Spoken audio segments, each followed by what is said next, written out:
നമസ്കാരം. KC ന്യൂസിലേക്ക് സ്വാഗതം. ഞാൻ ടിൻഡോ ആന്റണി. പ്രധാന വാർത്തകൾ.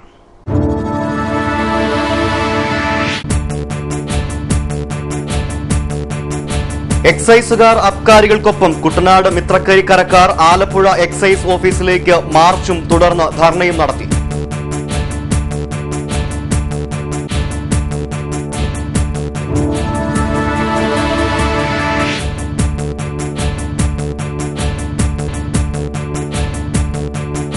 DA കുടിശ്ശിക 4 ഘട്ടമായി നൽകാൻ സർക്കാർ നീക്കം. കുടിശ്ശിക കിട്ടി വെള്ളം കുടിച്ച് മരിക്കാനാവില്ലെന്ന് പെൻഷൻകാർ.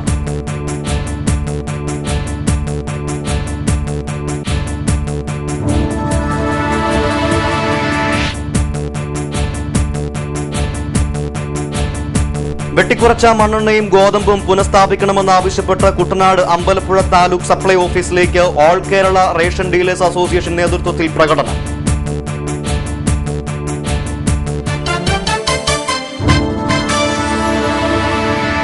വാർത്തകളുടെ വിശദാംശങ്ങളിലേക്ക്. കുട്ടനാട് മിത്രക്കരയിലെ ജനങ്ങളുടെ പരാതി പരിഗണിക്കാതെ മദ്യഷാപ്പ് ജനവാസ കേന്ദ്രത്തിൽ സ്ഥാപിച്ച അസിസ്റ്റന്റ് എക്സൈസ് കമ്മീഷന്റെ നടപടി റദ്ദു ചെയ്യണമെന്നാവശ്യപ്പെട്ട് ആലപ്പുഴ ജില്ലാ എക്സൈസ് ഓഫീസിലേക്ക് തദ്ദേശവാസികൾ മാർച്ച് നടത്തി.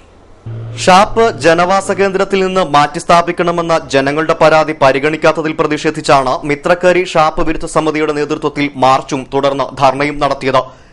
TD സ്കൂളിൽ നിന്നും മാർച്ച് ആരംഭിച്ചു. തുടർന്ന് ജില്ലാ എക്സൈസ് ഓഫീസിന് മുന്നിൽ നടന്ന ധർണ മദ്യവിരുദ്ധ ജനകീയ സമരസമിതി സംസ്ഥാന കമ്മിറ്റി അംഗം അഡ്വക്കേറ്റ് MA ബിന്ദു ഉദ്ഘാടനം ചെയ്തു.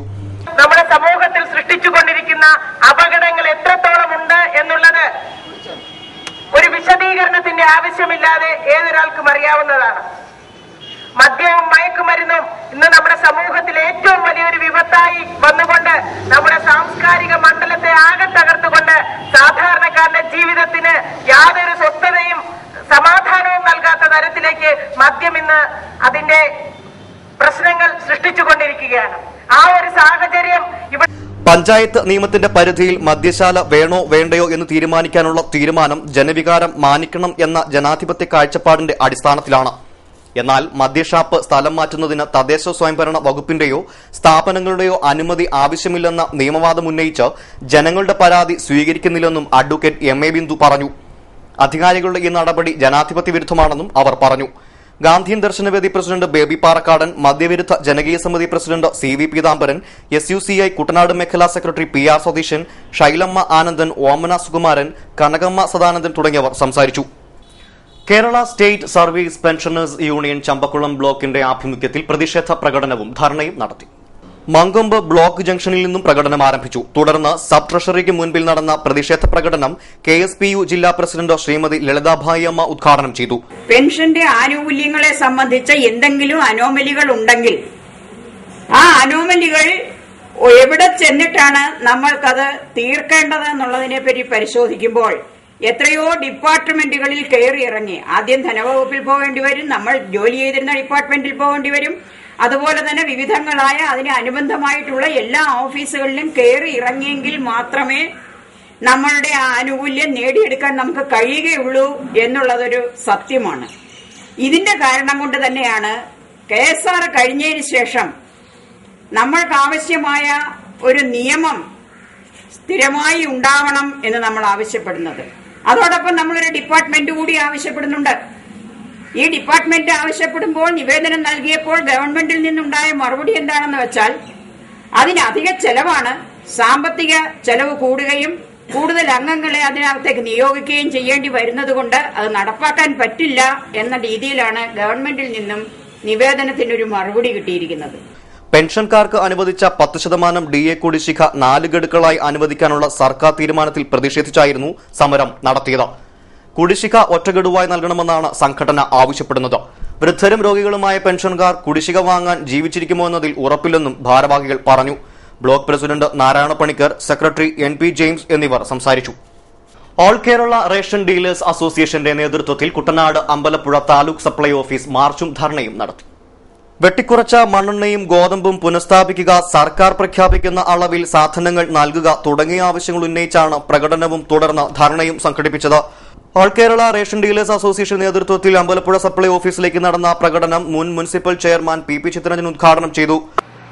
പൊതുവിതരണത്തെ ശക്തിപ്പെടുത്താതെ ഇന്ന് നാട് അഭിമുഖീകരിക്കുന്ന രൂക്ഷമായിട്ടുള്ള വിലക്കയറ്റത്തിന് പരിഹാരമുണ്ടാകാൻ ആകെയുള്ള പോംവഴി അതുമാത്രമാണ്. നിർഭാഗ്യമെന്ന് പറയട്ടെ, പൊതുവിതരണത്തെ ദുർബലപ്പെടുത്താൻ, പൊതുവിതരണ സമ്പ്രദായത്തെ ദുർബലപ്പെടുത്തുവാൻ നയം ആവിഷ്കരിച്ചുകൊണ്ട് ഗവൺമെന്റ് മുന്നോട്ട് പോയാൽ ആ നയത്തിന്റെ തിക്ത അനുഭവമാണ് ഇന്ന് കേരളത്തിലെയും ഭാരതത്തിലെയും ജനങ്ങൾ അനുഭവിച്ചുകൊണ്ടിരിക്കുന്ന രൂക്ഷമായ വിലക്കയറ്റം. നിങ്ങൾക്ക് എല്ലാവർക്കും അറിയുന്നത് പോലെ ഈ കേരളത്തെ സംബന്ധിച്ചിടത്തോളം സ്റ്റാറ്റ്യൂട്ടറി റേഷൻ നടപ്പിലാക്കിയ ഒരു സംസ്ഥാനമാണ്. 1968 ശേഷമുള്ള ഏതാണ്ട് 4.5 പതിറ്റാണ്ടാകാൻ പോവുകയാണ്. 50 വർഷം തികയാൻ ഇനി കുറച്ച് നാളേ ഉള്ളൂ. കേരളത്തിന്റെ ഏറ്റവും വലിയ പ്രത്യേകത സ്റ്റാറ്റ്യൂട്ടറി റേഷനാണ്. താലൂക്ക് പ്രസിഡന്റ് എ മുഹമ്മദ് ബഷീർ അധ്യക്ഷത വഹിച്ചു. V S Sivappan, V R Rajendran, K Bhasi, B Sasidharan, R Karthikeyan തുടങ്ങിയവർ സംസാരിച്ചു. കുട്ടനാട് താലൂക്ക് സപ്ലൈ ഓഫീസ് പടിക്കൽ നടന്ന ധർണ ആലപ്പുഴ ജില്ലാ അസോസിയേഷൻ ജോയിന്റ് സെക്രട്ടറി രാജേന്ദ്രൻ ഉദ്ഘാടനം ചെയ്തു. താലൂക്ക് പ്രസിഡന്റ് ദേവരാജ് അധ്യക്ഷത വഹിച്ചു. രാജു കട്ടത്തറ, പുഷ്പദാസ്, വിശ്വനാഥ പിള്ള എന്നിവർ സംസാരിച്ചു. വിലക്കയറ്റത്തിന്റെ പേരിൽ റേഷൻ ഡിപ്പോകളിലെ റെയ്ഡ് അവസാനിപ്പിക്കുക, അധികമായി അനുവദിച്ച ഭക്ഷ്യധാന്യങ്ങൾ ഏറ്റെടുത്ത് വിതരണം ചെയ്യുക തുടങ്ങിയ ആവശ്യങ്ങളും ഉന്നയിച്ചായിരുന്നു സമരപരിപാടികൾ സംഘടിപ്പിച്ചത്. ഹെസി കനാലിന്റെ സമ്പൂർണ്ണ പുനരുദ്ധാരണം ആവശ്യപ്പെട്ട് ദേശീയ കർഷക തൊഴിലാളി ഫെഡറേഷൻ യോഗം നടത്തി. കുട്ടനാട് നിയോജക മണ്ഡലത്തിന്റെ നേതൃത്വത്തിൽ നടന്ന യോഗം ശിവരാമൻ ചെട്ടിയാർ ഉദ്ഘാടനം ചെയ്തു. വർഗീസ് മാത്യു അധ്യക്ഷത വഹിച്ചു. മലയാള ഭാഷയ്ക്ക് ശ്രേഷ്ഠ ഭാഷാ പദവി ലഭിച്ചതിന്റെ ഭാഗമായി നടത്തുന്ന അക്ഷരയാത്രയ്ക്ക് ആലപ്പുഴയിൽ തുടക്കമായി. രാവിലെ 9-ന് SDV സെന്റിനറി ഓഡിറ്റോറിയത്തിൽ കേന്ദ്ര വ്യോമയാന സഹമന്ത്രി KC വേണുഗോപാൽ യാത്രയുടെ ജില്ലാതല ഉദ്ഘാടനം നിർവഹിച്ചു.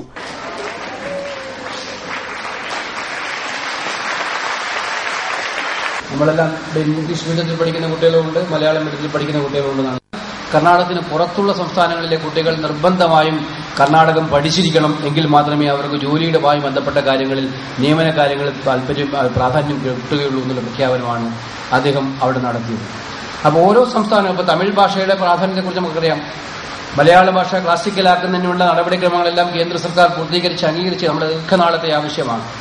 അപ്പോൾ ഇതിനെല്ലാം സംസ്ഥാന സർക്കാരും അതുപോലെ എല്ലാ ഫയലുകളും അതുമായി ബന്ധപ്പെട്ട കാര്യങ്ങളൊക്കെ മലയാളീകരിക്കുന്നതിന് വേണ്ടിയിട്ടുള്ള ദ്രുതഗതിയിലുള്ള പ്രവർത്തനങ്ങൾ നടന്നുകൊണ്ടിരിക്കുകയാണ്. Institute director professor Nedumudi Harikumar അധ്യക്ഷത വഹിച്ചു. SDV managing committee president J. Krishnan ഗുരുപൂജ നടത്തി. കല്ലേലി രാഘവൻപിള്ള, ഡോക്ടർ അമ്പലപ്പുഴ ഗോപകുമാർ, ആലപ്പുഴ രാജശേഖരൻ നായർ എന്നിവരെ ആദരിച്ചു.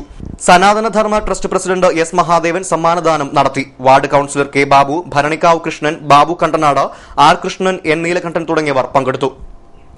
ദേശീയ പോളിയോ നിർമ്മാർജ്ജന തീവ്രയജ്ഞ പരിപാടിയുടെ ഭാഗമായി ആലപ്പുഴ ജില്ലയിൽ 5 വയസ്സ് വരെയുള്ള 91.5% കുഞ്ഞുങ്ങൾക്ക് പോളിയോ തുള്ളിമരുന്ന് നൽകി. ബാക്കിയുള്ളവർക്ക് വരുന്ന 2 ദിവസങ്ങളിൽ വീടുകളിലെത്തി മരുന്ന് നൽകുമെന്ന് DMO KS സഫിയ ബീവി പറഞ്ഞു. 2ാം ഘട്ട മരുന്ന് വിതരണം ഫെബ്രുവരി 23-ന് ആരംഭിക്കും. പട്ടികജാതി പട്ടികവർഗത്തിലെ പാവപ്പെട്ട യുവതികൾക്കായുള്ള ധനസഹായ അപേക്ഷകൾ വകുപ്പ് ഓഫീസുകളിൽ കെട്ടിക്കിടക്കുന്നു. കഴിഞ്ഞ 2 വർഷമായി ഈ ഇനത്തിൽ 1 രൂപ പോലും സർക്കാർ വിതരണം ചെയ്തിട്ടില്ല.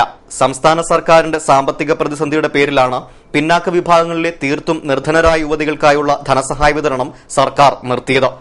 50,000 രൂപയാണ് പട്ടിക വിഭാഗത്തിലെ നിർധനരായ യുവതികൾക്കും മിശ്രവിവാഹിതർക്കും സർക്കാർ പ്രഖ്യാപിച്ചത്. പണമില്ലെന്ന പേര് പറഞ്ഞ പട്ടികജാതി വനിതകളുടെ വിവാഹ ധനസഹായം തടഞ്ഞുവച്ചത് അംഗീകരിക്കാനാവില്ലെന്ന് പട്ടികജാതി ക്ഷേമസമിതി സംസ്ഥാന കമ്മിറ്റി വ്യക്തമാക്കി. Kerala state tailors association Ambalappuzha taluk സമ്മേളനം ആലപ്പുഴ ചടയൻമുറി ഹാളിൽ നടന്നു. President P. ദിനേശൻ ഉദ്ഘാടനം ചെയ്തു. ജില്ലാ പ്രസിഡന്റ് KM വർഗീസ് അധ്യക്ഷത വഹിച്ചു. ഇനിയൊരു ഇടവേള. KCV വാർത്തകൾ നിങ്ങൾക്കായി അവതരിപ്പിക്കുന്നത് മനോഹരമായൊരു വീട് നമ്മളുടെ എല്ലാം സ്വപ്നമാണ്. നിങ്ങളുടെ സ്വപ്ന ഭവനങ്ങളെ മനോഹരമാക്കാൻ ഇതാ സിമ്പിൾ. ഷാലിമാർ സൂപ്പർ ബ്രാൻഡ് ടൈലുകളുടെയും ഗ്രാനൈറ്റിന്റെയും വിസ്മയ ലോകം. വിപുലമായ സ്റ്റോക്ക്, ഫാസ്റ്റ് സർവീസ്, 100% ഗുണമേന്മ ഇവയൊക്കെ നിലനിർത്തുന്നതുകൊണ്ട് ഞാൻ പറയുന്നു Shalimar. Shalimar marbles and granite, സ്വപ്ന ഭവനത്തിന് ഇവിടെ പൂർണ്ണത. Shalimar marbles and granite, Manikkachira, AC road, Changanassery.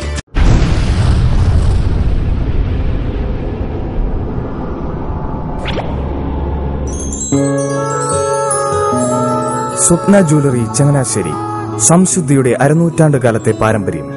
ചങ്ങനാശ്ശേരിയിലെ ആദ്യത്തെ 916 ഹോൾമാർക്ക് സ്വർണ്ണാഭരണശാല. ഉയർന്നുവരുന്ന സ്വർണ്ണവിലയ്ക്ക് ആശ്വാസമായി സ്വപ്ന ജ്വല്ലറി ഒരുക്കുന്നു സ്വപ്നനിധി സ്വർണ്ണ സമ്പാദ്യ പദ്ധതി. തവണകളായി അടയ്ക്കുന്ന തുക അതാത് ദിവസത്തെ സ്വർണ്ണവിലയിലേക്ക് മാറ്റി നിശ്ചയിക്കുന്നതിനാൽ പിന്നീടുണ്ടാകുന്ന വിലവർദ്ധനവ് നിങ്ങളെ ബാധിക്കുന്നില്ല. 250 രൂപ മുതൽ വരുന്ന 18 തവണകളാണ് സ്വപ്നനിധിക്കുള്ളത്. സ്വപ്ന ജ്വല്ലറി, സ്വപ്ന ബിൽഡിംഗ്, ചങ്ങനാശ്ശേരി.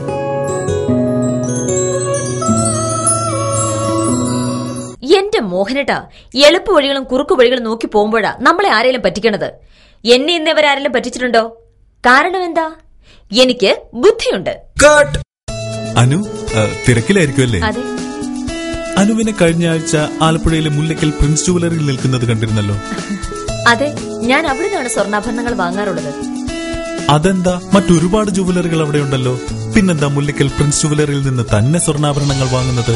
അതെല്ലാവർക്കും അറിയാവുന്ന കാര്യമല്ലേ. ഗുണമേന്മയിലും വിശ്വസ്തതയിലും 2 പതിറ്റാണ്ടിന്റെ പാരമ്പര്യമുള്ള മുല്ലയ്ക്കൽ പ്രിൻസ് ജുവലറിയിലെ ഏറ്റവും ചെറിയ ആഭരണങ്ങളിൽ പോലും 916 BAS ഹോൾമാർക്ക് മുദ്ര ഉറപ്പുവരുത്തുന്നു. ആരുടെയും സങ്കല്പത്തിന് അനുയോജ്യമായ വ്യത്യസ്തതരം ഡിസൈൻസ്. അങ്ങനെയാവുമ്പോൾ പണിക്കൂലി കൂടുതലായിരിക്കും അല്ലേ? ഏറ്റവും കുറഞ്ഞ പണിക്കൂലി മാത്രമല്ല, 916 BAS ഹോൾമാർക്കഡ് സ്വർണ്ണാഭരണങ്ങൾ മാറ്റി വാങ്ങുമ്പോൾ വിലയിലോ തൂക്കത്തിലോ കുറവ് വരുന്നില്ല. അപ്പോൾ ശരിക്കും ഹീറോ മുല്ലയ്ക്കൽ പ്രിൻസ് ജുവലറിയാണല്ലേ? അത് പിന്നെ പറയാനുണ്ടോ? 100% BIS ഹോൾമാർക്കഡ് സ്വർണ്ണാഭരണങ്ങൾ വിൽക്കുന്ന സ്വർണ്ണാഭരണശാല പ്രിൻസ് ജുവലറി, മുല്ലയ്ക്കൽ, ആലപ്പുഴ. തുടർവാർത്തകളിലേക്ക്. മലയാളത്തിൽ വീണ്ടും ഒരു താരവിവാഹം. ചലച്ചിത്ര താരങ്ങളായ ഭഗത് ഫാസിലും നസ്രിയ നസീമുമാണ് പുതിയ താരദമ്പതികളാവുന്നത്. വിവാഹം ആഗസ്റ്റിൽ നടക്കും. ഭഗത് ഫാസിലിന്റെയും നസറിയയുടെയും മാതാപിതാക്കളുടെ അനുമതിയോടുകൂടിയാണ് വിവാഹിതരാകുന്നത്.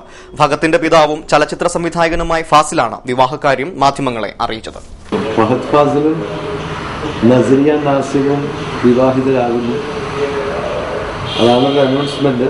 പക്ഷേ അതിന്റെ പിന്നിൽ കുറച്ച് ഹോംവർക്ക് ഉണ്ടായിരുന്നു. കാരണം ആ കുട്ടിയെ എനിക്കിഷ്ടമായിരുന്നു. ഇപ്പൊ കുട്ടിയെ കിട്ടിയാൽ കൊള്ളാത്തൊരു സ്വകാര്യ എന്താ പറയുക അഭിലാഷവും. അപ്പോൾ അതിന് ഞാൻ ആദ്യം ചെയ്ത പേരൻസിൻ്റെ കൺസെൻറ്റ് വാങ്ങിക്കുക എന്നുള്ളതായിരുന്നു. അപ്പം പേരൻസിന് എന്തോ ഞങ്ങൾക്ക് കുട്ടിക്ക് കുറേ നാൾ മുമ്പ് മുതലറിയാം.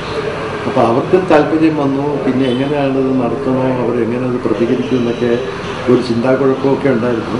അവസാനം പറഞ്ഞ് നമുക്ക് കുട്ടികളോട് പറഞ്ഞു നോക്കാം, കുട്ടികളത് അവർക്ക് അങ്ങനെ ചെയ്യാൻ പറ്റുമെന്നുണ്ടെങ്കിൽ, ജീവിക്കാൻ പറ്റുമെന്നുണ്ടെങ്കിൽ നമുക്കത് തീരുമാനമാക്കാമെന്ന് പറഞ്ഞു. അങ്ങനെ കുറച്ച് നാൾ മുമ്പ് ഇതിൽ ഒന്നിച്ച് അഭിനയിക്കുന്നു എന്ന് പറഞ്ഞ സമയത്ത്, അതായത് അൻവർ റഷീദ് പ്രൊഡ്യൂസ് ചെയ്യുന്നൊരു പടം, അതിന് പേരിട്ടിട്ടില്ല, അഞ്ജലി മേനോനാണ് സംവിധാനം ചെയ്യുന്നത്. ആ പടത്തിൻ്റെ സെറ്റിലെത്തിക്കഴിഞ്ഞ് കഴിഞ്ഞാൽ ഞാൻ ചുമ്മാ പറഞ്ഞ കുട്ടിയെ സ്റ്റഡി ചെയ്ത് നോക്കുന്നു. സ്കൂൾ പ്രൊട്ടക്ഷൻ വിംഗിന്റെയും നെടുമുടി ജനമൈത്രി പോലീസിന്റെയും ആഭിമുഖ്യത്തിൽ വിദ്യാർത്ഥികൾക്കായി ചൊവ്വാഴ്ച രാവിലെ 10-ന് നെടുമുടി HSSലും ഉച്ചയ്ക്ക് ശേഷം ചമ്പക്കുളം സെന്റ് മേരീസ് സ്കൂളിലും ബോധവൽക്കരണ ക്ലാസ് സംഘടിപ്പിക്കും. വാർക്കപ്പണിക്കിടെ പറ്റിയ വീഴ്ചയാണ് ചെല്ലപ്പന്റെ ജീവിത വീഴ്ചയായി പരിണമിച്ചത്. 4 വർഷം മുൻപ് നടന്ന അപകടത്തിനു ശേഷം ഒരുപാട് ചികിത്സകൾ നടത്തിയെങ്കിലും ഒന്ന് നിവർന്നിരിക്കാൻ പോലും ചെല്ലപ്പന് ആവുന്നില്ല. വാർക്കപ്പണിക്കിടെ തലച്ചുമടായി സിമന്റുമായി പോകുമ്പോഴാണ് കാൽവഴുതി ഇയാൾ വീഴുന്നത്. വീഴ്ചയോടെ ശരീരം പൂർണ്ണമായും തളർന്നു. കഴുത്തിന്റെ കശേരുക്കൾക്ക് ഏറ്റ പരിക്കായിരുന്നു പ്രധാന കാരണം. ആദ്യം ആലപ്പുഴ മെഡിക്കൽ കോളേജിലും തുടർന്ന് കോട്ടയം മെഡിക്കൽ കോളേജിലും ആയുർവേദ ചികിത്സയ്ക്കുമൊക്കെയായി ചിലവാക്കിയത് ലക്ഷങ്ങൾ. നല്ലവരായ നാട്ടുകാരുടെ സഹായം ഒന്നുകൊണ്ട് മാത്രമാണ് ഭാര്യയും UP സ്കൂളിൽ പഠിക്കുന്ന 2 വിദ്യാർത്ഥികളും അടങ്ങുന്ന ഈ കുടുംബം ഇന്നും നിലനിൽക്കുന്നത്. എപ്പോഴും പരസഹായം ആവശ്യമുള്ളതിനാൽ തൊഴിലുറപ്പിന് പോലും പോകാൻ കഴിയുന്നില്ലെന്ന് ഭാര്യ സുധ പറയുന്നു. ചുമട്ടുതൊഴിലാളിയായിരുന്നിട്ടും ഒരു യൂണിയനിലും അംഗമായിരുന്നില്ല ചെല്ലപ്പൻ. അതുകൊണ്ട് തന്നെ ഒരു യൂണിയനും ഇദ്ദേഹത്തെ പരിഗണിക്കുന്നുമില്ല. മാനുഷികത നഷ്ടമാകാത്ത നല്ല മനുഷ്യരുടെ കനിവ് വേണം ഈ കുടുംബത്തിന് മുന്നോട്ട് പോകാൻ. കുട്ടികളുടെ വിദ്യാഭ്യാസവും തുടർ ചികിത്സയും സ്വപ്നം കാണുന്നുണ്ട് ഈ കുടുംബം. ഗൃഹനാഥന്റെ വീഴ്ചയോടെ നട്ടെല്ല് തകർന്ന ഈ കുടുംബത്തിന്റെ നിലനിൽപ്പിന് സമൂഹത്തിന്റെ മനസാക്ഷിയുടെ കൈത്താങ്ങ് ആവശ്യമാണ്. ചെല്ലപ്പനെ ബന്ധപ്പെടാനുള്ള ഫോൺ നമ്പർ 8606112414. സുമനസ്സുകളുടെ സഹായം ലഭിക്കുന്നതിനായി 6715365854 എന്ന അക്കൌണ്ട് നമ്പറിൽ SBT ചമ്പക്കുളം ബ്രാഞ്ചിൽ അക്കൌണ്ടും തുടങ്ങിയിട്ടുണ്ട്. തലവടി ആനപ്രമ്പാൽ ശ്രീധർമ്മശാസ്ത ക്ഷേത്രത്തിലെ പള്ളിവേട്ട എഴുന്നള്ളപ്പിനായി എത്തിയ ഗജരാജന് സ്വീകരണം നൽകി. ഗജവീരൻ പാമ്പാടി രാജനാണ് നാട്ടുകാരുടെയും അയ്യപ്പ സേവാ സംഘത്തിന്റെയും ഊഷ്മള സ്വീകരണം ലഭിച്ചത്.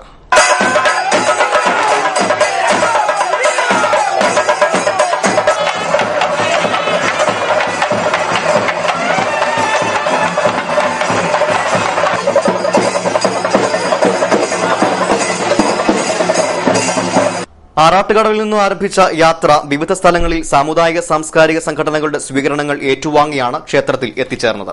തുടർന്ന് ആനപ്പറമ്പാൽ ശ്രീധർമ്മശാസ്താവിന്റെ സ്വർണ്ണത്തിടംപേറ്റി എഴുന്നള്ളിപ്പും നടന്നു. പാമ്പാടി രാജന് ഇരുവശവുമായി 2 ഗജവീരന്മാർ അകമ്പടി സേവിച്ചു.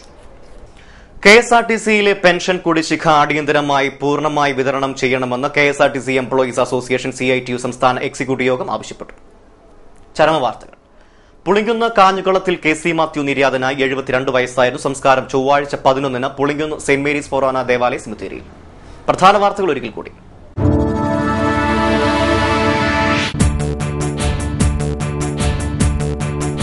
എക്സൈസുകാർ അബ്കാരികൾക്കൊപ്പം കുട്ടനാട് മിത്രക്കരിക്കരക്കാർ ആലപ്പുഴ എക്സൈസ് ഓഫീസിലേക്ക് മാർച്ചും തുടർന്ന് ധർണയും നടത്തി.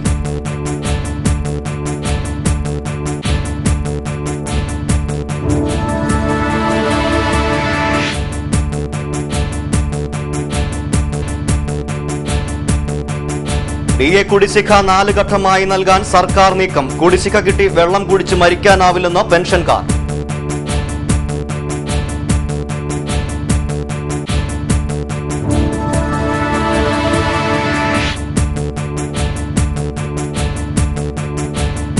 വെട്ടിക്കുറച്ച മണ്ണെണ്ണയും ഗോതമ്പും പുനഃസ്ഥാപിക്കണമെന്നാവശ്യപ്പെട്ട് കുട്ടനാട് അമ്പലപ്പുഴ താലൂക്ക് സപ്ലൈ ഓഫീസിലേക്ക് all Kerala ration dealers association നേതൃത്വത്തിൽ പ്രകടനം.